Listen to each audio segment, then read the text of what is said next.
Welcome to one man show by doctor S N Shanai. आपको सबको स्वागत है वन मैन शो में। आज का एक दुनिया में शायद पहला केस है, रेबीज पेशेंट में सर्जरी किया था। आप सब सुनिए और आपका कमेंट्स लिखिए। अगर अच्छा लगा आप दूसरे को भी फॉरवर्ड कर दीजिए। Thank you very much. One man show में जीवन में अलग अलग लोगों को अलग अलग चैलेंजेस आता है। उसको कैसे सही तरह निभाना है, यही एक बड़ा जीवन का चैलेंज है।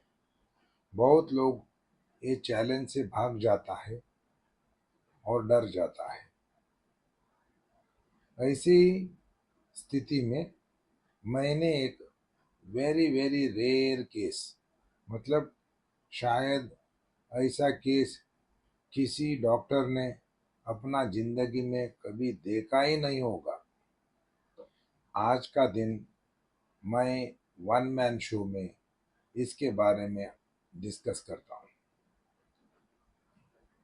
जैसे हम मेरा MBBS 4.5 years खत्म होने के बाद एक इंटर्नशिप रहता है 1 साल का, अलग अलग डिपार्टमेंट में, 10-12 डिपार्टमेंट में हमको थोड़ा थोड़ा टाइम के लिए जाना पड़ता है। ऐसा समय में मेरा जनरल सर्जरी का पोस्टिंग था।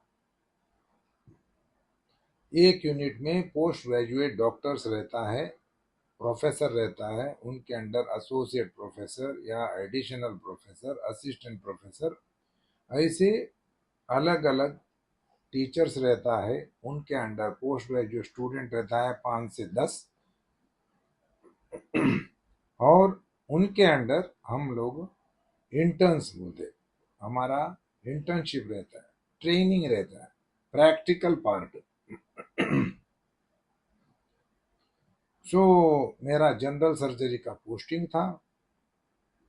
रातों रात 3:30 बजे मेरे को एक कॉल आ गया। हम सब लोग सोए थे, कुछ केस नहीं था। मेरा सीनियर्स PG लोग 2 थे, वो सोए थे। और ये वार्ड बॉय, इमरजेंसी का वार्ड बॉय आके एक एक डॉक्टर को जगाने को लगा। एक भी उठने को रेडी नहीं था। लास्टली उसने मेरे को ही पकड़ लिया। मैंने पूछा क्या तकलीफ है? नहीं, एक पेशेंट ऐसा आया है, आपको तुरंत आना है, देखना है उसको। मैं उठ के इमीडिएटली उधर जाके देखा। वो पेशेंट ऐसा था, कोई देखेगा चक्कर आके गिरेगा। यंग पर्सन था, एक 35-40 के बीच में, कन्नड़ा बोलता था वो। और वो उसको स्ट्रेचर में सुलाया था। वो स्ट्रेचर में सुला के उसका गला है ना, इधर पूरा काट लिया है। ऐसा ऐसा करके मार्क है उसको। और पूरा वो सांस लेने का नली है ना, ऐसा ऐसा ऐसा ऐसा हिल रहा है। और पेशेंट इसके थ्रू, ये सांस का नली इधर कट होके बाहर आके ऐसे हिल रहा है। मैं एकदम इतना हैरान हो गया कि पूछो मत।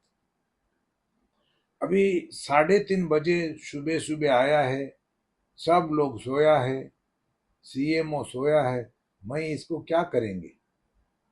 मैंने बोला ये भैया जनरल सर्जरी का केस नहीं है, ये इसको ENT सर्जन के पास लेके जाना है, मेरे को क्यों जगाया है?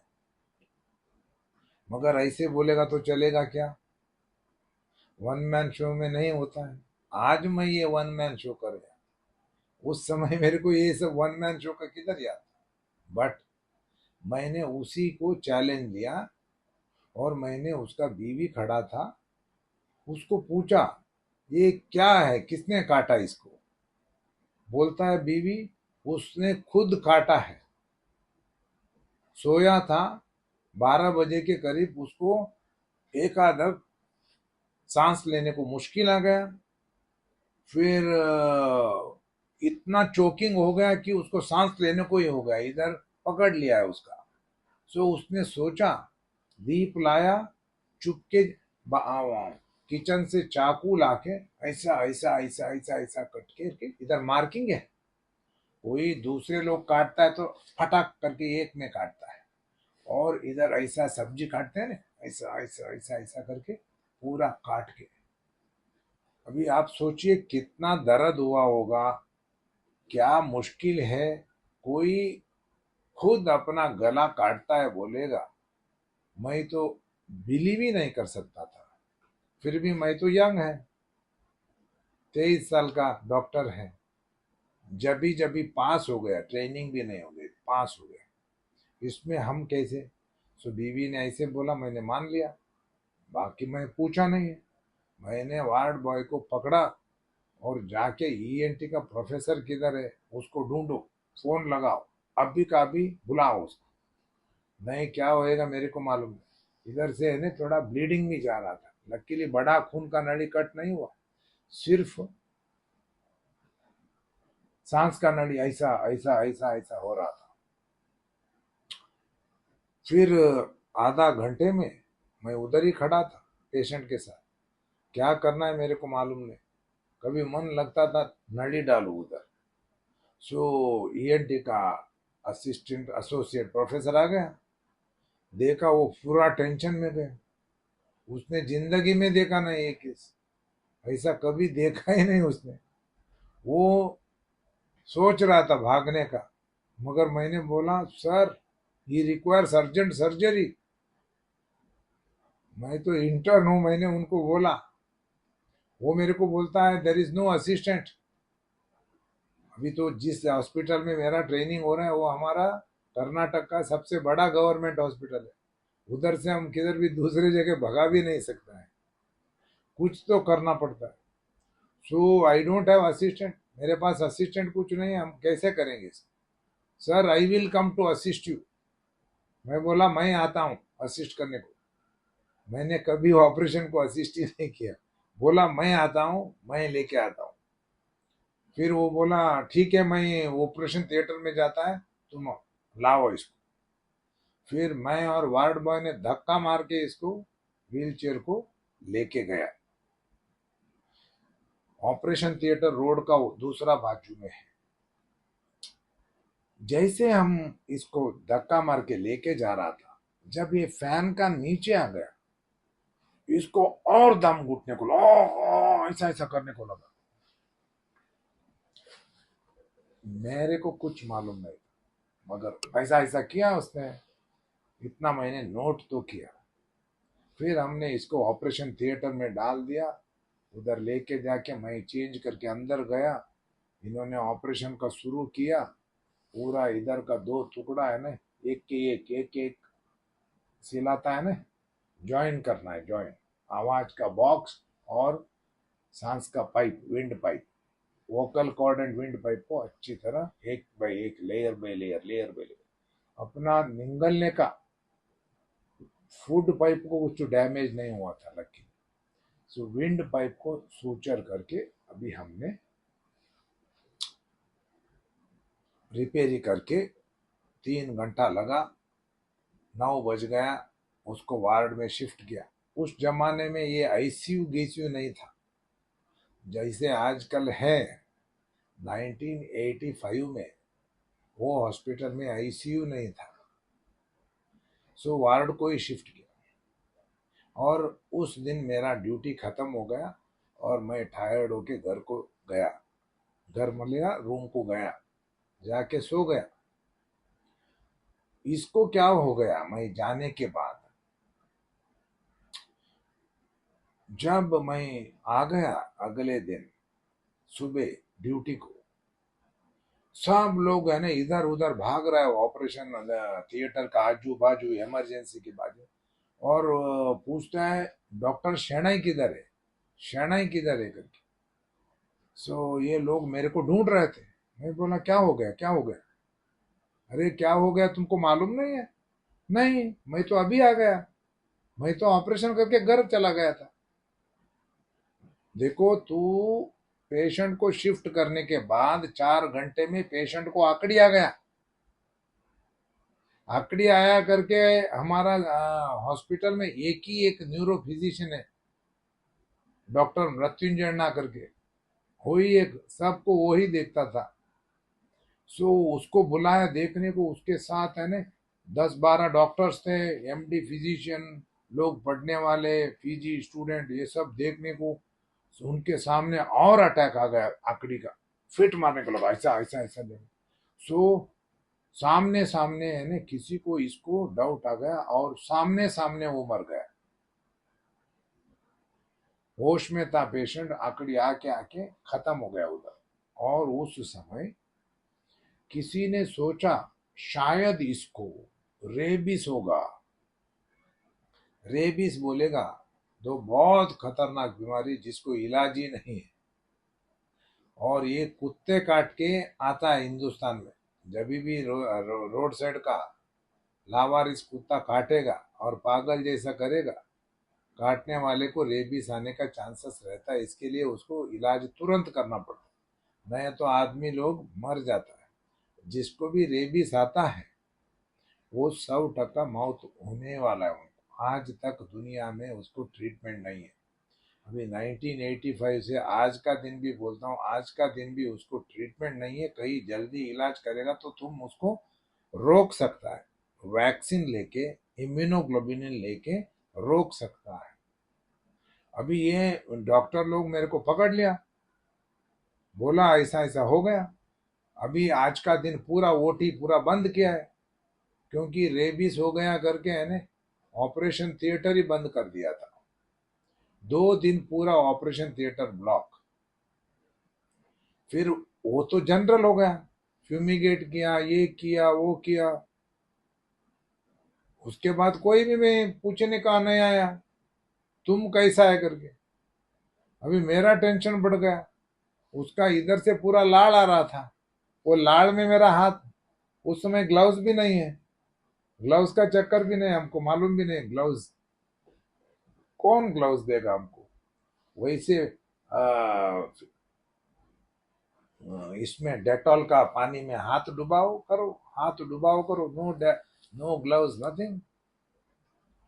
फिर मैं टेंशन से ने एक बैठ गया उधर ही। अभी मेरे को रेबीज आ गया तो मेरा स्टोरी खत्म हो गया। अभी हमको दूसरा कुछ नॉलेज नहीं है, ना किसी को नॉलेज है। ऐसा रेबीज पेशेंट के ऊपर हाथ किसी ने डाला ही नहीं है अभी तक। मैंने तो सुना ही नहीं है, हिस्ट्री में सुना नहीं आज तक। मैं बोलूँ रेबीज पेशेंट के पास जाता ही नहीं, क्योंकि उनको तुरंत रेबीज आ गया बोलेगा तो आइसोलेशन हॉस्पिटल को लेके जाना। जैसे इसको आकड़ी आके मर गया, इसका बॉडी को पैकिंग करके आइसोलेशन हॉस्पिटल को भेजा, चीरा मारने के लिए मॉर्चुरी में भेज के, उसका ऑटोप्सी करके उसका ब्रेन का टुकड़ा निकाल के उसका स्टेनिंग किया। उसमें जो डायग्नोसिस मतलब बीमारी कंफर्म करने के लिए जो फाइंडिंग लगता है नेग्री बॉडीज करके, वो उसमें दिखा। और डॉक्टर ने उधर का आइसोलेशन हॉस्पिटल का पैथोलॉजिस्ट माइक्रोबायोलॉजिस्ट ने डिक्लेयर किया वो केस रेबीज का है, कंफर्म रेबीज।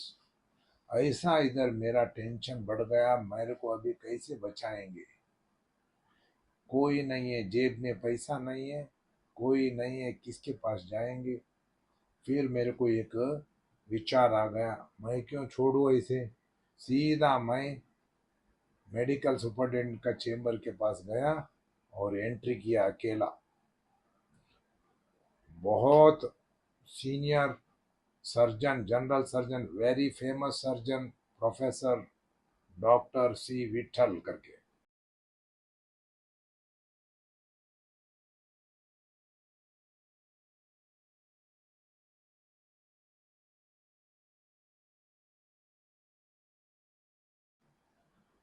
ब्रिटिश में ट्रेनिंग करके, एफआरसीएस करके, इतना बड़ा इतना ब्यूटीफुल सर्जन अभी नहीं है वो। बट जब मैं चेंबर में गया मेरे को प्रोफेसर विठल मिला, कोई दूसरा नहीं था। बोला मेरे को आओ आओ अंदर आओ अंदर आओ, क्या बात है, क्यों आया है इधर। मैंने बोला ऐसा ऐसा हो गया सर, कल रात एक पेशेंट आया था गला काट के, उसको हमने इमरजेंसी ऑपरेशन किया, मैंने और अनस्थेटिस्ट, सॉरी ईएनटी सर्जन दोनों मिलके। उस समय उसको जनरल अनस्थेशिया भी दिया। उसके बाद वो मर गया, अभी कंफर्म हो गया वो रेबीज करके। हाँ वो तुम ही था क्या? हाँ मैं ही था सर। ऐसा देख के मेरा चेहरे को देखा, उन्होंने बोला, उन्होंने ऐसा रिजेक्ट नहीं किया है। He was such a great man. देखो वन मैन शो में हर एक को चांस मिलता है एक्ट करने को। अभी मेरा एक्शन तो हो गया, ऑपरेशन। अभी प्रोफेसर विट्ठल का एक्शन, उसको भी चैलेंज आ गया ना। अभी how to handle this junior doctor, young doctor, ये उनका मन में आ गया। उन्होंने आंखों का आंख देख के मेरे को बोला, life is more important than money. मतलब जीव है ना मोर इंपॉर्टेंट, पैसे से भी जीव, पैसे से जीव को खरीद नहीं कर सकता। Life is more important than money करके है ना। उसके मेरे सामने 1 लाख रुपए 1985 में सैंक्शन किया, और बोला हम फ्रांस से HDCV vaccine, human diploid cell vaccine, आज का आज ही मंगाएंगे बम्बई से ऑर्डर देके। और अगले दिन सुबह मेरे को फर्स्ट डोज ऑफ वैक्सीन मिल गया। उसका वैक्सीन 6 लेना था, 0, 3, 9, 15 एंड 90 डेज का। सो ऐसा 6 डोज के लिए उस समय एक कोर्स के लिए एक पर्सन का 6 इंजेक्शन को 2,400 रुपये होता है उस समय का रेट। और वैसे उन्होंने 40 लोगों को, मतलब जो लोग डॉक्टर लोग देखने को आया है, जो स्टाफ नर्सेस हैं, जो वार्ड बॉयज हैं, मौसी लोग हैं, सबको 40 लोगों को है ना ये इंजेक्शन देके हमको बहुत ही बड़ा जिंदगी दान किया है ना, ऐसा एक फीलिंग हो गया।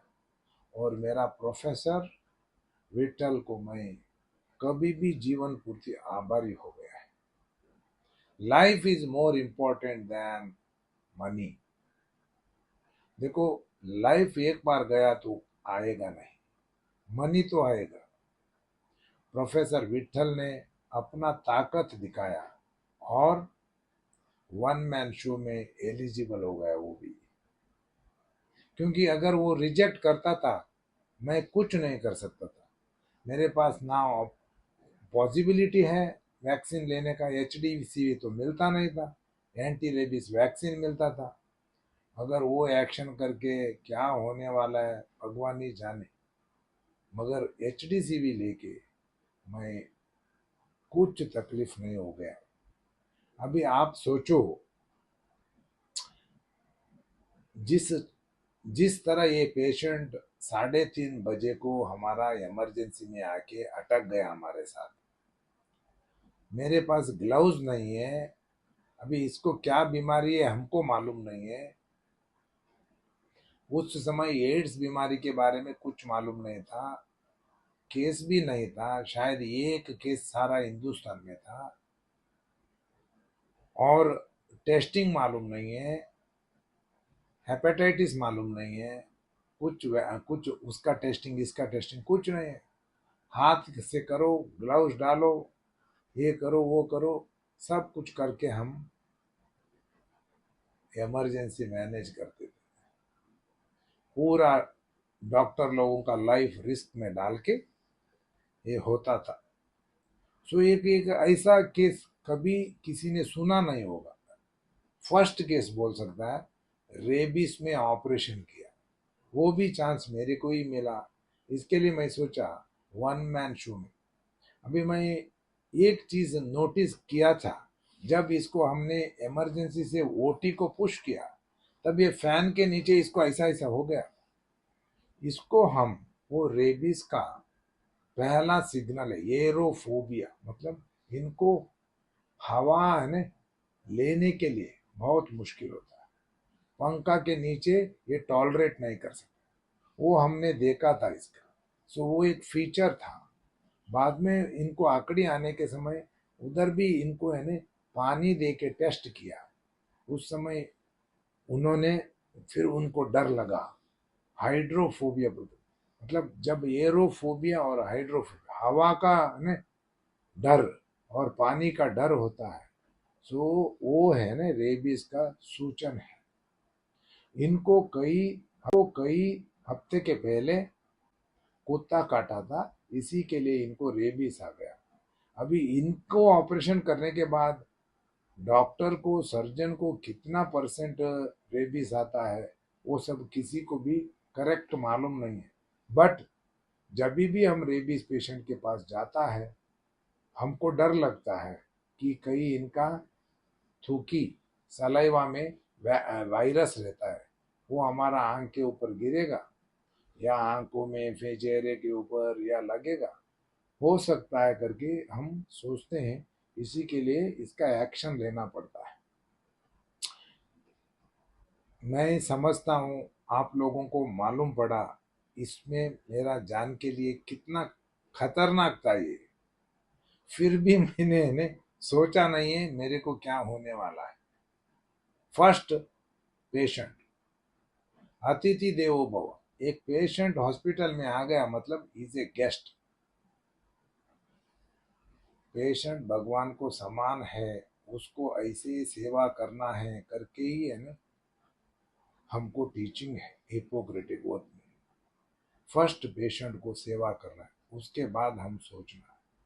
यही आज का मैसेज है। मैं समझता हूँ आप लोगों को ये केस सुन के बहुत ही खुशी हुआ होगा, और अगर आपको अच्छा लगा इसको आगे आपका दूसरे लोगों को फॉरवर्ड करिए, आप भी कमेंट्स करिए। Thank you very much.